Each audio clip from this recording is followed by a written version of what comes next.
Hello and welcome to I Know Dino. I'm Garrett. And I'm Sabrina. And today's podcast is brought to you by all of our patrons. And since we're about to embark on our big Australian trip, we're going to be sharing highlights of the trip with all of our patrons on Patreon and Discord. And we'll also be sending out postcards to all of our patrons. So if you'd like to get in on that, then be sure to join our Patreon at patreon.com/iknowdino. This week in our 252nd episode, we have a bunch of dinosaur news, including a name for the Japanese hadrosaur that we've been talking about for months. We also have a new article on T-Rex thermoregulation and some rampaging sauropods. I don't know if I'd put it as rampaging. I think they're rampaging. It's up for debate. And we also have Dinosaur of the Day, Dinosaurus. But before we get into all of that, we'd like to thank some of our patrons who keep the podcast running.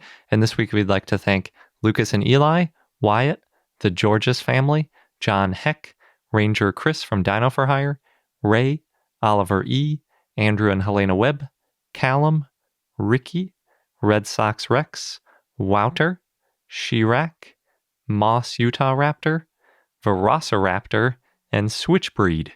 And Velociraptor and Switchbreed both just joined. I'm liking all these names. They are good. I like it when you can see the first name kind of hidden away in a dinosaur name too. That's always fun. So if you want a shout out with your own dinosaur name or your regular name, we're happy to do however you please. Then join this growing community on Patreon at patreon.com/iknowdino. Jumping into the news, as promised, we have a name of a new hadrosaur. Maybe not the most exciting news to people who aren't fans of hadrosaurs, but it's a really cool find. So thanks to Wouter for sharing this with us on Discord. And the article was written by Yoshitsugu Kobayashi and others and published in Scientific Reports. And in it, they talk about the Mukawa dinosaur, as we've been calling it for a while. I don't know, it might have even been over a year ago when we first heard about it. But its official name now is Kamuysaurus japonicus, or maybe japonicus. Not really sure exactly. Probably depends on where you're from, how you'd say the species name. And we've been talking about it on and off for quite a while. It was actually found way back in 2003, and it was found in Mukawa. So that's a good reason to call it the Mukawa dinosaur. And then Kamui is actually a deity from Hokkaido, which is where Mukawa is. So its name literally means this local deity plus lizard. So kind of fits. And then Japonicus or Japonicus is after Japan. So it's the Japan Kamui lizard. Kamuysaurus is remarkably complete. That's why we've been talking about it so much for a while, especially for a hadrosaur from Japan. Usually dinosaurs in general from Japan aren't all that complete. And this one's been displayed quite a bit over the last few months. It's been shown in pictures kind of laid out, and you can really see pretty much the entire skeleton, just with a few bits and pieces missing. Cool. I think we've seen pictures of that leading up to this. Yeah, you've talked about it a few times. So there's hundreds of pieces. We're not missing any of the leg or arms when you combine the left and right, because they're always identical basically, but just mirror images. So if you combine like the bones that we have from the one leg, it always fills in the gaps that we have for the other leg and arm in this case, which is really cool. And then other than a couple of those little pieces of arm and legs that you can fill in, we're still missing a couple bones, mostly vertebrae, part of the skull, and some claws. So it's not 100% complete, but it's really complete. It's a relative of Edmontosaurus. They're very similar looking. So if you just kind of picture Edmontosaurus, but with a shorter head and overall kind of a slightly smaller build, you get a pretty good picture of what Kamuysaurus looks like. It may have also had a small crest in between its eyes, kind of like Brachylophosaurus. But unfortunately, we can only see sort of near where the crest attached to the rest of the skull, because the crest itself is missing, as is kind of the closest part. So we don't have a great idea of how big the crest was. But there were some articles talking about how it had this big fancy crest, which is a little bit speculative at this point. Based on the lag spacing, so those like tree ring growth lines that you get in dinosaur bones and any animals that have these periods of growth that kind of slow down, it looks like it was about done growing because those lines are getting really close together. So you can tell that over the years, it's not really getting much bigger. And when it died, This Kamuysaurus was about 8 meters or 26 feet long, which is smaller than a Montosaurus, but obviously still a big dinosaur. And they actually gave 2 weight estimates, which I think is really interesting. They said that it would be about 4 tons if it was a biped and about 5 tons if it was a quadruped. Because it could handle more weight? I think so. Yeah, like the arms would be supporting some of the weight, and therefore the legs, even though they weren't big enough maybe to hold 5 tons on the legs alone, if they had the arms helping, then maybe it could add that extra ton of bulk. Or maybe they're just thinking that based on the way the mass would shift. So if it had like bulkier arms and a bulkier torso, it would shift the center of mass forward, and therefore it could have more overall weight that it wouldn't be able to just like physically sort of have around its hips, is my guess. I don't know. They didn't really say why they had this. It's the only time they talk about the stance that it had. It's just sort of in there as like, it's either 4 or 5 tons, depending on biped or quadruped. Moving on to more description. So I'm not sure. Maybe there's more papers coming out where they'll talk about why they think it was either a biped or a quadruped, or why they can't tell. Kamuysaurus was found in a marine sediment, which is unusual for a hadrosaurine, not like the larger crested lambeosaurines, which were apparently constantly getting swept out to sea.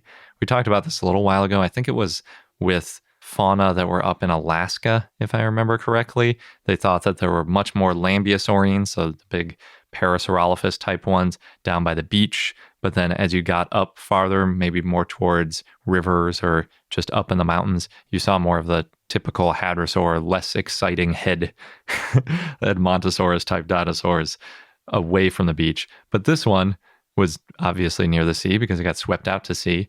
And Gizmodo called it a beach bum, which I thought was kind of funny. And since it got swept out to sea when it got buried, it was buried with a bunch of other marine animals. In fact, the museum where it's on display now is mostly marine stuff because that's what the formation is. And Kamuysaurus specifically was found along with some mosasaur, sea turtle, and ammonite remains. So it was a pretty active marine environment going on there. There's also a pretty cool piece of paleo art showing all of those animals together, the ones that were kind of found in the same general vicinity. But I suspect that if there was a mosasaur around a Kamuysaurus, we wouldn't have found Kamuysaurus in such good condition because it probably would have bitten some pretty big chunks out of it, and we'd be missing some of those bones that we did find. Maybe it went for the crest. Yeah, the tasty top of the head bony part. The delicacy, yeah. The closest relatives to Kamuysaurus are, not surprisingly, other Asian Edmontosaurines, which are Leiongosaurus and Kerberosaurus, which are geographically the closest Edmontosaur relatives. So it's not too surprising that this one looks like an Edmontosaur, and its closest relatives are things that were nearby that also looked like Edmontosaurus. But this is also consistent with Hadrosaurus arriving from Asia from North America, probably via Alaska, and they mentioned that in the article as well. So we're starting to see this idea that even though tyrannosaurs seem like they might have originated in Asia and made their way over to the US, it looks like hadrosaurs went the opposite way, likely starting in the US and then migrating over into Asia. When exactly, we still don't really know. And Kamuysaurus is stored at the Hobetsu Museum in Mukawa, Hokkaido, Japan, which is very near where it was found. It's on the southern coast of Hokkaido, about 50 miles southeast of Sapporo. And Mukawa has less than 10,000 people in population, but a pretty good-looking dinosaur museum, or I should say natural history museum, since a lot of it's marine reptiles. So if you're in that area, it would be cool to see. I think they might have Kamuysaurus on display. I'm not really sure. It was mounted and shown at least a replica of it was, at the Dinosaur Expo 2019 in Tokyo. And I think it might be back at the Hobetsu Museum now. I'm not really sure, but since it's so complete, it would make sense to put it on display. So if you're in Japan and you're a fan of hadrosaurs, there's now a pretty exciting hadrosaur from your country. I'm not sure how large this group of people is, because most people are more excited about tyrannosaurs and sauropods and things. But there's got to be somebody who's really pumped about this. I think it's pretty cool. There's probably a lot of people. There's been a lot of media coverage. It's true. The completeness of the find alone is worth being excited about, I think. Next up, thanks to Chris and Morgan for sharing this one with us. There's an article by Casey Holliday published in the Anatomical Record, And it's also accompanied by some really great new paleo art by Brian Engh. And in it, you see dinosaurs as if they were thermally imaged. So taking one of those infrared cameras and taking pictures of dinosaurs, but it's all drawn by Brian. It's really great. This article by Holliday et al. Is all about a new feature that they discovered on the skull roof of many archosaurs. In other words, dinosaurs, birds, and alligators. And specifically, they were looking at this area that they call the dorsotemporal fossa. And that spot is basically the area right in between the eyes of an alligator. It's actually slightly behind, but if you think about the top of an alligator's head, it kind of has the eyes sticking out of the top of the head. It's kind of funny looking because, when they're below the water, they can just peek their eyes up in a super creepy, scary way. But in that, there's a little bit of their head that gets out of the water too, and that's the spot where they were researching. So what they found was that there's kind of this little shelf there, and previously it's been assumed that that area was a muscle attachment point for the jaw muscles because there's an area right behind it, which we know is a muscle attachment point. And this sort of has a muscle attachment shape to it. Sometimes these broad areas where bones flare out are good for attaching muscles. But these researchers looked at alligators because they have a pretty good dorsotemporal fossa. And what they found was that there weren't muscles attached there. Instead, what it was is a whole bunch of blood vessels on the top of their heads that go down to the eyes, brain, and spinal cord. And there's also a really great video by Brian Engh explaining this to go along with his paleo art. So what they describe is this method that alligators have for regulating their body temperature by pumping blood to this little spot on their head in between their eyes. And in order to test this, what the researchers did is they went out into like an alligator farm. If you've ever seen these things, they're pretty popular in Florida. And they pointed thermal cameras at alligators at different times of day to see what that part of their head looked like. And what they found was that in the morning and when they were trying to warm up, they pumped blood to that area in their head to try to warm up. And so you see these little bright spots on the infrared cameras, or in Brian Engh's version, in an infrared drawing on the top of an alligator's head.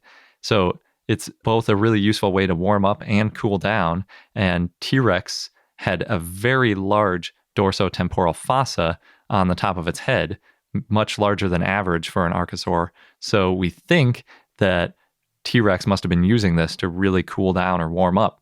Maybe it's because it had a large brain and large eyes, and those created a lot of heat that needed to be dissipated, or in the morning needed to be warmed up extra, and therefore you'd want to get the blood moving and warming up to get the brain functioning fully.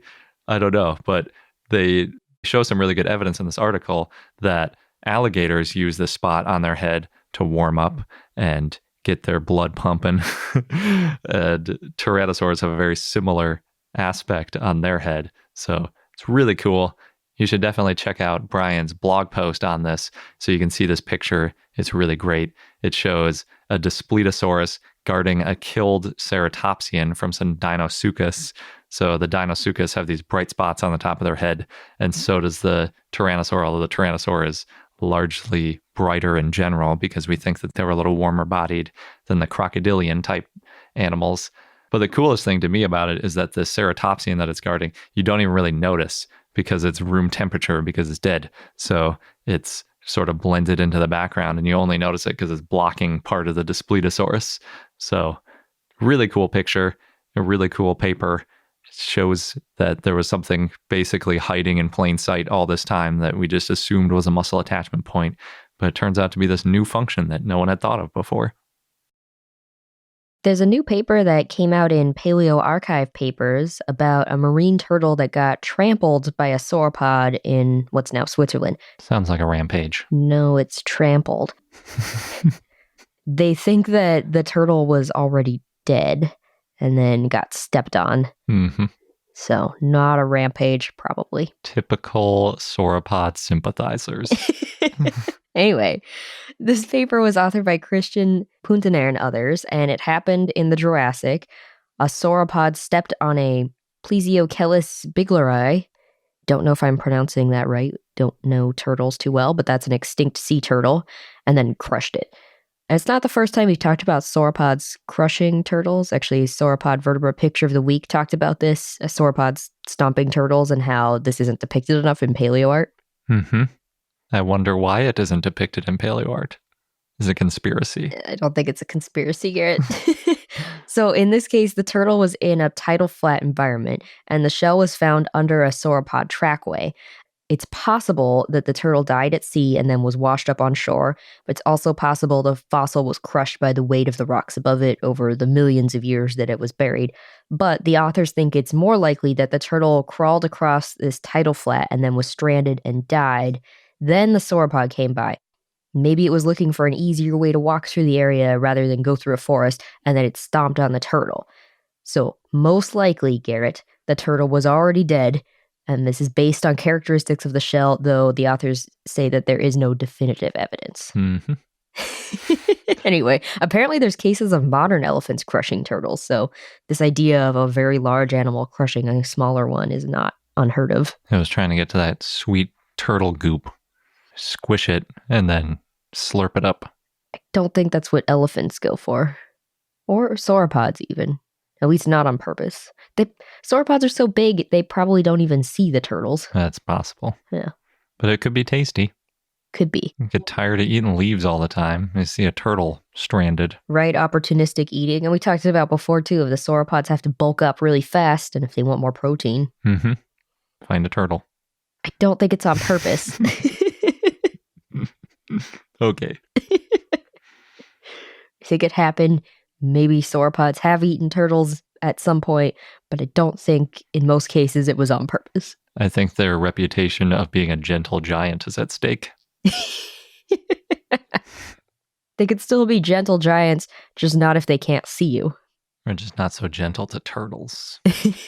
I guess so.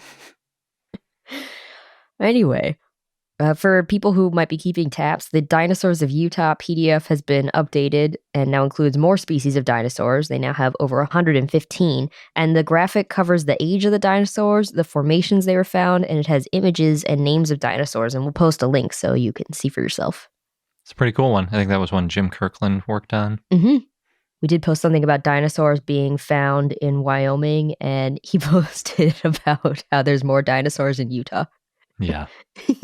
He's a big Utah supporter. Yeah. Being the state paleontologist and all. Makes sense. There are a lot of good dinosaurs that come out of Utah. True. But speaking of places outside of Utah, if you're looking for some dinosaur places to visit, the Travel has a list of 10, and they include Museum of the Rockies in Montana, the Royal Tyrrell, American Museum of Natural History, the Field Museum, the Phuliang National Park in Thailand, and more, including places to see Jurassic Park and Jurassic World dinosaurs and sites. And speaking of Jurassic Park and Jurassic World, some of those movies' dinosaur skeletons and costumes are being auctioned off, and the auction's going to be Monday, September 30th and Tuesday, October 1st at the Prop Store Entertainment Memorabilia Live Auction, and that's in London. They're estimating items will go for between 2,000 to 30,000 pounds, and they include a T-Rex skull from Jurassic World Fallen Kingdom, a dinosaur handler costume from Jurassic Park, and John Hammond's costume from Jurassic Park. Cool. Yeah, and there's going to be also a free public preview exhibit of the items that are up from auction between September 18th to October 1st at the BFI IMAX. And then the auction will be live streamed for those who may want to watch but aren't in London. That sounds really fun. I would definitely try to go visit and see this stuff. Mm-hmm. I don't know if I'd want to actually bid on anything. It's a bit pricey for us, I think. Yeah, the lower end of 2,000 pounds. That's Right. like $3,000 or something. It's a lot. Usually when we talk about thousands of pounds with dinosaurs, we're talking about weight. And we're talking about thousands of pounds of currency. Haha. Is that not a good joke? I'd say that was like a dad joke. Yeah, oops. You're not sorry. Oh, also in London, the Crystal Palace Dinosaurs had an open day on September 15th, and visitors got to go on tours of islands where the dinosaur sculptures reside, and they had talks and activities. The tours were free, but you did have to book in advance, and hopefully they do more of these things in the future. Magic Leap recently launched a Dinosaur Kit, and that's an app that lets you assemble dinosaur skeletons from scattered bones. There's over 180 bones in each skeleton. Wow. Yeah, you can choose to build a Velociraptor or Protoceratops, and then that'll help you learn their anatomy. It was part of this independent creator program where Magic Leap got 6,500 ideas from people, and then they chose to develop a few projects. I'm glad they chose a dinosaur one. Jacob Kisiel created Dinosaur Kit, and he's worked on making games such as Bulletstorm, Gears of War, Judgment, and The Witcher 3, and he built Dinosaur Kit in Unity. Cool. Yeah, Magic Leap is one of those augmented reality goggle/glasses things, which looks really fun. I'd like to assemble a dinosaur in augmented reality. Well, you can. If I had Magic Leap. Oh, I see. I think those goggles are still thousands of dollars, so... Maybe someday. Last, there's a photo going viral of a maid of honor wearing an inflatable T-Rex costume after the bride, who's the maid of honor's sister, told her she could wear anything. So apparently the maid of honor did ask her sister first. Her sister said yes, and it was a, quote, big game of chicken to see if either of them would back down on the day. And then she did walk down the aisle in the dinosaur costume, but everybody was aware. Everybody liked it. Upstaging the bride. In a different way. It'd be good if the bride then also got a giant dinosaur inflatable costume. For the reception or something. Or for the ceremony. Hard to say your vows in that costume. True. And before we get into our dinosaur of the day, just a quick reminder that we're heading out on our Australian dinosaur trip, and we're going to be sharing a lot of details about it on Patreon and Discord. So if you'd like to get updates, then please consider joining. And we'll also be sending out postcards to all of our patrons with a quick, photographic summary of some of the highlights from SVP like we did last year. So if you're interested in getting a postcard from us, make sure that you join our Patreon and also update your address on there so that it makes it to your house. I know a couple of them last year didn't make it there, so definitely make sure your address is up to date. You can also join our Patreon without putting in a mailing address if you're not interested in getting stuff mailed to you. So there is that option. But either way, if you'd like to join, then head over to patreon.com/iknowdino, and Patreon is Patreon, and then you know how to spell I Know Dino. And now onto our dinosaur of the day, Dacentrurus, which was a request from Dinosaur 4602, so thanks. It was a stegosaur that lived in the Jurassic in what is now England. Not too much is known about its appearance, but Dacentrurus was robust, and it was quadrupedal and herbivorous, and it had plates and spikes. There's some estimates that it was as large as 33 feet or 10 meters long and weighed up to 5 tons. Dacentrurus had a wide pelvis, 4.9 feet or 1.5 meters wide, which was a very broad gut for a stegosaur. Yeah, that is a wide animal. It had short hind limbs but long forelimbs, and similar proportions as Stegosaurus, except the way the plates and the spikes looked was different. So it probably had 2 rows of small plates on the neck and 2 rows of longer spikes on the tail. The holotype of Dacentrurus has a small asymmetrical neck plate. Some people also think it had a shoulder spike, but that's not clear.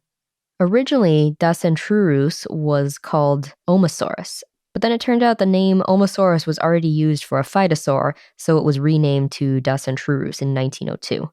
Joseph Leidy had named the phytosaur Omosaurus perplexus back in 1856, but if you listen to episode 250 about the Bone Wars, you know that a lot of people didn't pay attention to Joseph Leidy. Yeah, or what names were already occupied, just in general. That too. All about cranking out new names. Yes. In 1874, James Shopland from the Swindon Brick and Tile Company told Richard Owen about fossils in the Swindon Great Quarry. Owen sent William Davies to excavate the specimen, which was in clay, and while trying to lift the clay piece, it crumbled. Eventually, the fossils made their way to London, 3 tons in total, and they were prepared by Caleb Barlow.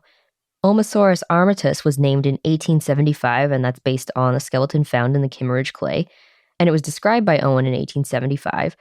The genus name means upper arm and refers to its robust humerus, and the species name means armed in Latin, and that refers to a large spike that Owen thought was on the upper arm. The holotype included a pelvis, dorsal vertebrae, sacrals and caudal vertebrae, a right femur, left forelimb, partial fibula, partial tibia, right neck plate, and left tail spike. Many other species were named, but are no longer considered valid, and that happens a lot with dinosaurs named in the 1800s. Other species that were named and no longer considered valid included Omosaurus hastiger, named by Owen, and that means spike bearer or lance wielder, and that's because Owen thought that there were spikes on the wrist. That'd be cool. Yeah. I guess that's kind of like Iguanodon, except that it's on the hand. Right, the thumb spike. There's also Omosaurus durobrivensis, named by John Hulk in 1887, but was renamed as Lexovisaurus in 1956. Omosaurus phillipsi, named by Harry Seeley in 1893, based on a femur. Omosaurus vetustus, named in 1910 by Frederick von Huene, based on a femur, and the name means ancient one, but now that dinosaur is known as Eplophysis. Omosaurus lenieri, named in 1911 by Franz Nolsche, based on a partial skeleton found in 1899 in Normandy, France, but that specimen was destroyed in 1944 during the Allied bombing of Caen. Hopefully I pronounced that French city right. But like I said, it was renamed to Dacentrurus in 1902, and now only the type species Dacentrurus armatus is valid. Used to be Omosaurus armatus? Yes. And the name Dacentrurus means tail full of points. So it switched from the arms having spikes to the tails having spikes in the name. That's kind of fun. Oh, yes. And it was Frederick Augustus Lucas who renamed Omosaurus armatus as Dacentrurus armatus in 1902. In 1915, Edwin Hennig renamed most of the Omosaurus species to Dacentrurus, but many researchers still use the name Omosaurus until the 1950s. Dacentrurus was the first stegosaur discovered. It was discovered before Stegosaurus, and it's one of the best-known stegosaurs from Europe. It's been found in England, France, Portugal, and Spain. We're lucky that they're not called Dacentrurosaurs instead of stegosaurs, because that's a lot harder to say. True. If it became as famous as Stegosaurus, though, it might be easy to say. Be used to it. Maybe, yeah. So many stegosaur discoveries have been referred to Dacentrurus, as well as eggs that were found in Portugal. Peter Galton in the 1980s referred all stegosaur fossils from late Jurassic deposits in Western Europe to Dacentrurus, but in 2008, Susanna Maidman limited Dacentrurus armatus material to the holotype and found most named species to be nomina dubia. In other words, not valid. In 2013, Alberto Cobos and Francisco Gasco described fossils found in Spain as Dacentrurus armatus. They found 2 cervical vertebrae, 1 dorsal vertebra, and 1 caudal vertebra from one individual. And this find shows intraspecies variability of Dacentrurus. Unless somebody decides it's a different genus later. Right. Or a different species. True. But if it is intraspecies variability, this could be because of ontogeny or sexual dimorphism or even individual pathologies. Oof. And our fun fact of the day is all about inner ears. Specifically that the inner ear orientation of Psittacosaurus changed as it grew up. This is according to a new article by Claire Bollard et al. In Pure J. And as a quick bonus fact, I need to do a little bit of background on what an inner ear is. So our inner ear is very similar to a dinosaur's inner ear. Obviously, they have very different outer ears, so that's the part that sticks out of the side of our head that we can get pierced. But that's just sort of a weak amplifier for our hearing. I've talked to how owls have like these facial discs that work kind of like outer ears to funnel sound towards their actual inner ears. Yep, owls are weird. They are. I mean, our ears are pretty weird too. I think most animals would think. But the real hearing happens in the middle and the inner ear. So the outer ear is that, cartilage thing on the side of the head. Then the ear canal leads to the eardrum or tympanic membrane. Some animals actually just have a tympanic membrane on the side of their head. I think frogs have that. So it's like they don't have an outer ear or an ear canal. They just have the eardrum right on the side of their head. So it's obviously a little bit tougher than our eardrum, but that's the part that's really important. And then the eardrum connects to the middle ear. The middle ear is where the tiny bones are that connect the eardrum to the inner ear, which is why it's the middle ear. It's in between the outer and the inner. And you might know there's always this piece of trivia. What's the smallest bone in the body? It's one of those little tiny bones in the middle ear that connects the eardrum to the inner ear, because it gets all bony when you get in there. It's not just cartilage anymore. And the inner ear itself is also surrounded by bone, which is why we can find them fossilized. We find endocasts of them, or you can just do a CT scan of a skull and you can see that hollow cavity where the inner ear was. And it's all the shape is still there because there's literally this sort of mined out tunnel network of where the inner ear was inside the skull. So that inner ear is really important because that's the actual sensory part of the ear. That's where the signal of the sound, which hits the eardrum, gets translated into sound. And it does that by being full of fluid with little tiny hairs in it, and then the hairs detect motion. They're connected to nerves, and that goes straight to the brain. It's sort of a fluid mechanics thing. It's a process of turning the sound around you, which is waves moving through air, into the eardrum, which turns it into a solid motion through those little tiny bones, and then it goes into a liquid, and then back into the hairs. So it's pretty complicated, obviously. And that might be why it's kind of similar between us and dinosaurs, because once this thing evolved, it wasn't going to change too much because everything has to kind of line right for it to work. So in the inner ear, there's two main parts. You've got the cochlea. That's the part that the eardrum is connected to, and that's the part that helps you hear. That's where all the hearing hairs are and everything. And then there are the semicircular canals, and that's usually what we're talking about when we're talking about dinosaur head orientation, or if we're talking about how well adapted they are at moving quickly. So these semicircular canals are literally big loops of fluid that stick out inside the head in different directions. It's almost like a gyroscope that's built into the middle of your head, and then you have two of them, one on each side. So there are 3 semicircular canals, 3 in each inner ear, and that's so that your brain can figure out your head moving in 3 different directions all at once, just like a gyroscope. There's one that's called the lateral semicircular canal, and that's the one that's sort of in the turning your head orientation. And then there's one that's angled up, and there's one that's angled down, and they're 90 degrees to each other, which is really important so that they can get very different signals. These semicircular canals, they're full of little sensory hairs so that when your head turns and the fluid moves a little bit, the hairs can detect it and it can tell your brain, uh-oh, you're turning. Because sometimes it surprises you and it's good to find out. Or if you're turning your head quickly, it's good to stay oriented in your surroundings to know how much you turned relative to the rest of the body or relative to which way you were facing before. So back to Psittacosaurus. Researchers found that this angle of the lateral canal changed as it grew up, so that it's an angle between the palate they used, so the roof of its mouth, and this lateral canal in its inner ear. So that's actually a hollow space in its skull is changing orientation as it grows, which is a pretty crazy thing to change shape. It's like the actual mined out cavity inside the bone in the skull is changing shape as it grows. So as a hatchling, there was a really large angle, or relatively large angle, of 38 degrees. And they think it was a larger angle because it was on 4 legs with its mouth facing the ground, so its head is kind of angled downward. And they think that that lateral canal was kind of parallel to the earth, which is still a little bit controversial, but it does seem that most people are sort of heading down that line of thinking. Then as a juvenile, that angle between the palate and the lateral canal goes down to 25 degrees. So in this case, they're depicting it as on 2 legs, but its head still isn't quite all the way upright. Its back is kind of parallel to the ground, along with its neck. So it's sort of like a pseudo-Suchian or something with its hands held off the ground. It's still sort of low. But then as an adult, that angle's all the way down to 15 degrees. And they depict it as fully bipedal with its head raised up. And so its mouth is just slightly more angled down than that semicircular canal. So at rest, they think it's more upright than sort of crawling around. So it's a pretty interesting article. I hadn't ever seen a study showing that the semicircular canals can actually change shape within the skull and change orientation as an animal grows up. But it's definitely really interesting to see that these major changes to brain shape can occur in animals. There were other changes they noticed too in the Psittacosaurus brain.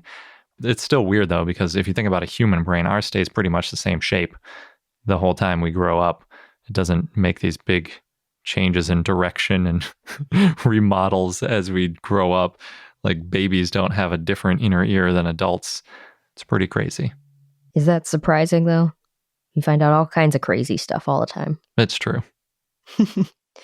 And on that note, that wraps up this episode of I Know Dino. Thanks for listening. Don't forget to subscribe so you don't miss out on any new episodes.